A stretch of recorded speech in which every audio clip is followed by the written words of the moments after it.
Something is breaking in America's financial system. And I don't mean breaking like a small problem. I mean breaking like the US just hit $40 trillion in debt for the first time in history. The bond market just hit its highest crisis point since 2007. The government tried to fix it, and it made it worse. All of this happened in the last 2 weeks, and nobody sat you down and explained what any of it actually means for you. So today, that's exactly what we're going to do. No finance degree needed. Let's go. The bond market. Nobody talks about, first, what even is a bond? When the government needs money, and it always needs money, it borrows it. It sells something called a treasury bond, basically an IOU. You give the government money today, they pay you back later with interest. The interest rate on that bond, that's called the yield. And here's the rule everyone needs to understand. When people trust America, they buy bonds. Yields go down. America borrows cheaply. When people don't trust America, they sell bonds. Yields go up. America borrows expensively. Right now, yields just hit their highest level since 2007, the year before the entire global financial system collapsed. 30-year U.S. Treasury bond yield hit 5.34%. The last time it was this high, Lehman Brothers was still alive, and here is why that matters to you personally. Every loan in America is connected to Treasury yields. Your mortgage, your car loan, your credit card, your student loan. When government borrowing costs go up, so does the cost of every single loan in the entire economy. So when bond yields hit a 19-year high, your cost of living just got more expensive, quietly, without anyone telling you. How did we get here? Three things crashed into each other at the same time, and nobody's explaining how they connect. Thing one, America just hit $40 trillion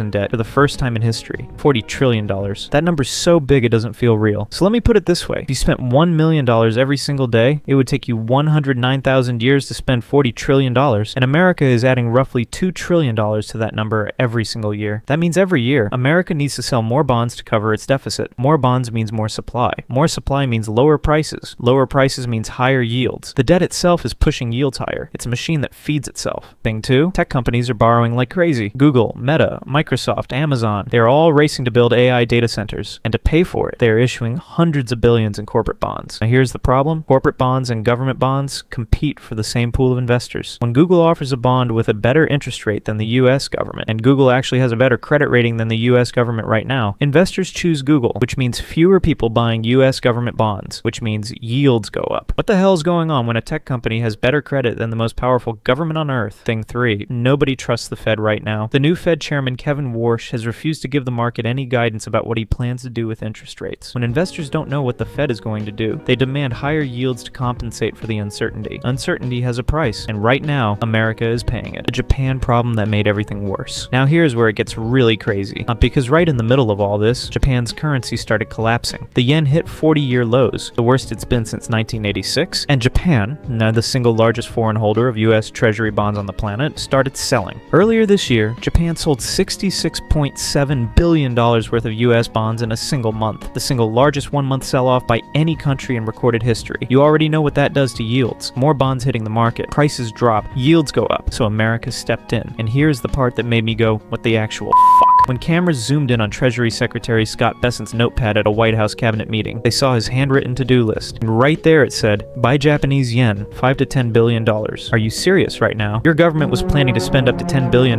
buying a foreign currency. And you found out because someone's notepad was caught on camera. But here's the part that shocked even the professionals. America didn't use dollars to buy yen. America sold euros, Europe's currency, without telling Europe. Senior European officials found out after the trade had already cleared. America broke a 28-year rule, secretly sold Europe's currency, and used the money to prop up Japan's currency, all to stop Japan from selling more US bonds. What the fuck is happening? The government tried to fix it. It failed. Now here's where it gets really dark. On August 19th, Treasury Secretary Bessent announced an emergency plan. He said, look, the 40 trillion is a big number. It is smaller when we look at the publicly traded amount because our Social Security funds and other government entities hold a substantial amount. And what we're going to do, we're going to have to grow our way out of this. And as I talked about at G20 in Asheville, we are going to talk about the U.S. growth strategy and encourage the rest of the world to come along with us. The rest of the world to come along with us. We are also, I announced that Director Russ Vogt and I have been tasked with looking at fiscal consolidation. I think the numbers are not the actual numbers now. We've had to do substantial tariff refunds due to the court ruling, but with the Section 301 tariffs, I am confident that we will be back to the same level, if not higher, of tariff income.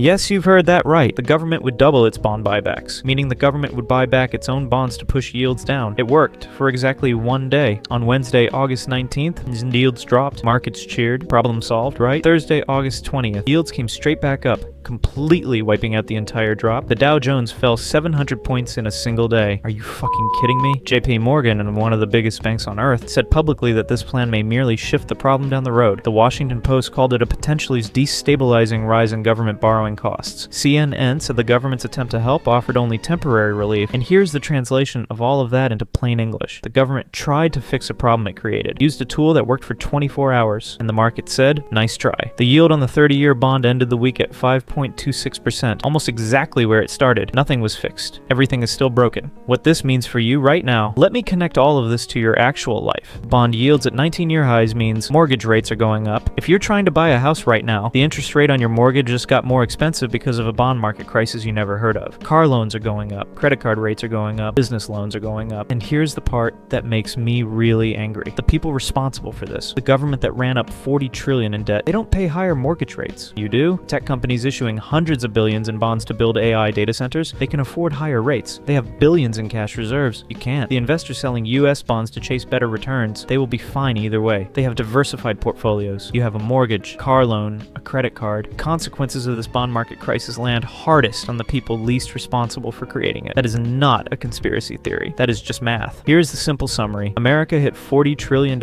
in debt. The bond market hit its highest crisis point since 2007. Tech companies are competing with the government for investors. Japan sold a record amount of US bonds. The government secretly sold Europe's currency to stop it, then tried to fix the bond market and failed in 24 hours. All of this happened in 2 weeks. All of it connects. All of it affects you, and nobody explained it simply until right now. Now, does this mean America is collapsing tomorrow? No. But it does mean something is clearly breaking, and the people in charge are running out of easy fixes. That is what Marcus Macro is here for. Breaking down the things that actually matter. Simply, clearly, with real data behind every single claim. If this opened your eyes, subscribe, because there is a lot more of this coming. See you in the next one.